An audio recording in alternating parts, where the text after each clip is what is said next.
Istra je predivna, Istra je meni čudo. Ja iznimno respektiram stav prema životu, stav prema radu koji ovdje vlada. Vi imate taj grif poduzetnički koji je meni...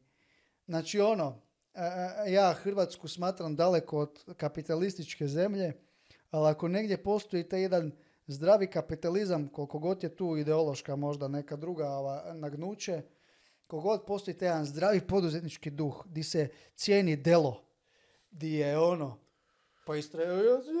Čuda ježio se radi. Istrani! Kakav? Ti si rekao ovaj vatrogasac, kako se zove? Kozlevac, da.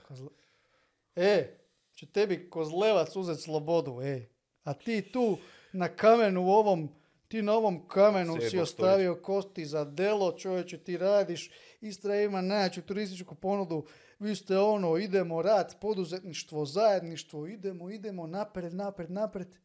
Da dođe neki stečaj vatrogasac i uzme ti slobodu.